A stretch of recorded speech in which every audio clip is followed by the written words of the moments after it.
তোমার বাবা চোর ছিল, তুমি কেন বলো আমার বাবা চোর ছিল? বলবো তুমি ইঞ্জিনিয়ার হয়েছো, বলো যে ভাই আমার বাবা চোর ছিল, আমি ভাই ইঞ্জিনিয়ার, আমরা ওই প্রমাণ করে দেবো আমার বাবা ছিল পাজি, আমি হাজি। That's it. পুরনো যারা প্রডিউসার ডিরেক্টররা যাতে পায় সেই ব্যাপারে আমরা মিনিস্ট্রির সাথে বসবো, আমরা প্রস্তাব রাখবো। That's the point. একটা উদাহরণ দাও, এখন কার সাথে কার মন মালিন্য? এখন বলো, এখন কারোর সাথে কারো মন মিলন তুমি দেখছো? কার্যকরী পরিষদকে যারাই, এটা জায়েদ খান না, শাহরুখ খানও যদি মনে করো বাংলাদেশে যাদের বাতিল হয়েছে তারা এই ক্যাবিনেটকে কার্যকরী পরিষদের কাছে যারা চিঠি দেবে যে আমাদের যাচাই বাছাই করা হোক বা আমার ফিরিয়ে দেওয়া হোক। কার্যকরী পরিষদের সিদ্ধান্ত চূড়ান্ত। কার্যকরী পরিষদ যদি মনে করে যে এখানে XYZ, আমি কারোর নামই উল্লেখ করতে চাই না, অনেকের নামও বাদ করেছে, যে অনেকের নাম শেষে বাদ করেছে, তারাও তো অ্যাপ্লাই করবে। এবং তারা যদি কার্যকরী পরিষদ যদি মনে করে যে না ওনাদের প্রক্রিয়াটা ভুল ছিল, তাহলে সেটা শুধরানোর ক্ষমতা আছে, সংবিধান তাকে দিয়েছে। তো সে ওইভাবে কার্যকরী পরিষদই সিদ্ধান্ত নিব কার পরিষদকে অ্যাপ্লাই করলে সে মেম্বারশিপ ফিরে পাবে কি পাবে না, এটা কার্যকরী পরিষদের সিদ্ধান্ত ছিল। কিন্তু গল্পটা তুমি অনেক আগে থেকে আমার সাথে জড়িত, অনেকে এখানে প্রথম দিন থেকে বলেছিলাম যে তথাকথিত হাইপ আমরা নিজেরাই ব্র্যান্ড। শিল্পী সমিতির নির্বাচন ব্র্যান্ড আমি হতে দেবো না। নির্বাচনকে ঘিরে কাদা ছোড়াছুড়ি এই ওর কথা বলবে নো। আমি দীপজল সাহেব নিজেরই ব্র্যান্ড আমরা, তাই না? আমরা মানে ফিল্মের সাথেই আছি, জীবন ফিল্ম দিয়েই আমাদের শেষ করতেছি। তো কাজে হচ্ছে যে এই আমাদের 500-600 জনের এই সমিতিকে নিয়ে একটা নর্মাল নির্বাচন হবে, যাকে সেবা করবে 2 বছর শেষ, সেবা করতে পারবে না সে বসায় দিবে। দেখছো তো, সেবা করতে পারলে সেবা করার সুযোগ দিবে, সেবা করতে না পারলে কোনো না কোনো কারণে বসে যাবে। তো কাজে এটাকে নিয়ে তো দেশে এরকম হাইলাইট করে আমাদের চলচ্চিত্রকে কলুষিত করার কোনো অধিকার মানে যারা করেছে তাদেরও নেই। এবং আমি তোমাদেরকে অনুরোধ করবো তোমরা এরকম নিউজ টিউজ করো না, তোমরা তো অনুরোধই করতে পারো। বিগত যারা করেছে কলুষিত করেছে তাদেরকে ধরো গিয়ে যে ভাই আপনাদেরকে বলেন কেন, কী ব্যাপারটা কী। বাট আমরা করিনি। আমি প্রথম দিন আমি কাউকে ইন্টারভিউ দিইনি, মনে আছে এই ব্যাপার নিয়ে তোমার সবাই আমার উপরে অনেক মিশা ভাই কী ব্যাপার নির্বাচনে একটা কথা বলছি। আমি বলছিলাম যেদিন আমার প্যানেল এখান থেকে আমরা 21 জনের ক্যাবিনেট দিব সেদিন, তারপর থেকে আমি ইন্টারভিউ দিয়েছি।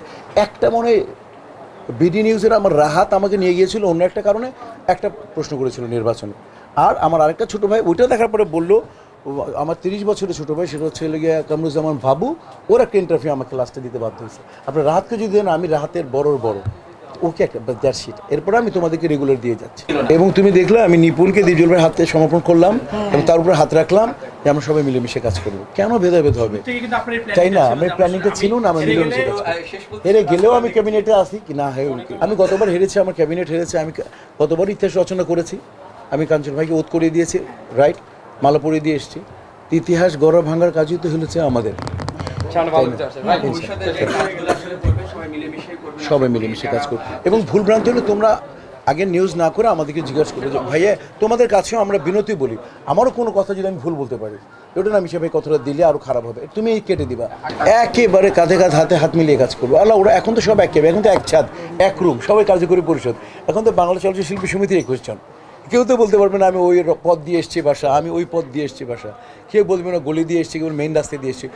লক্ষ্য এক ছিল, এখানে আসবে সবাই যে যেখান থেকে পারো, এক জায়গায় এসছে, এরা সবাই এক ছাদের নিচে, আমরা সবাই কাজ করবো। খালি তোমরা আমার পাশে থাকবা, কারণ আমি ইনশাল্লাহ চলচ্চিত্রে মানে আমরা চেষ্টা করব। আমি বললে মনে করবা কিন্তু চলচ্চিত্র ইসে আর কি, আর ব্যক্তিগতভাবে কোনো ছবি ইন্টারভিউ নেবো সেটা আলাদা। আমি কোনো কিছু করলে বা ভাইয়া কোনো কিছু করলে যেটা ওটা আলটিমেটলি বর্তায় হচ্ছে কিন্তু ইসের উপরেই, পরিষদের উপরে। পরিষদগত কোনো সমিতিগত কোনো কাজ একজন যদি ও করে এটা পড়ছে, ব্যক্তিগত কাজ সেটা আলাদা।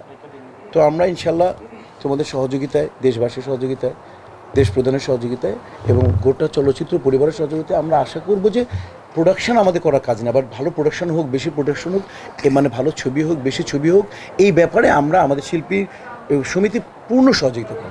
আমি সবাইকে অনেক বেশি ভালোবাসি, অনেক সম্মান করি, শ্রদ্ধা করি এবং আমার যারা জুনিয়র শিল্পীরা আছেন সবাই আমার ভাই বোনের মতো, তাদেরকে আমি অনেক স্নেহ করি, আদর করি। এই যে ভালোবাসার যে একটা সম্পর্ক, আমি তাদেরকে ভালোবাসি, তারা আমাকে ভালোবাসে। এই ভালোবাসার সম্পর্কেই কিন্তু তারা আমাকে সবাই ভোট দিয়েছেন।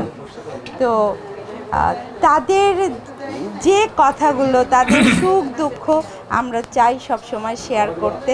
তাদের দুঃখের সময় হোক, সুখের সময় হোক, সব সময় পাশে থেকে কাজ করে যেতে চাই ইনশাল্লাহ। আমি সব সময় যেহেতু অনেক সংগঠন করি, আর আমার মূল লক্ষ্য হচ্ছে মানুষের সেবা করা। এই জিনিসটা আমার অনেক আগে থেকে আর আমি যখন কমিটিতেও যখন ছিলাম না তখন থেকেই কিন্তু আমি কাজ করছি।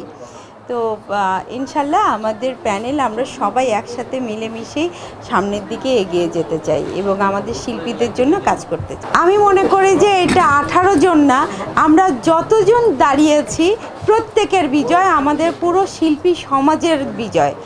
তো এটা আমি কোনোভাবেই মনে করছি না যে শুধুমাত্র আমরা 18 জন জিতেছি, আমরা সবাই জিতেছি। আমাদের পুরো এফডিসিতে যত শিল্পী আছেন আমরা সবাই জিতে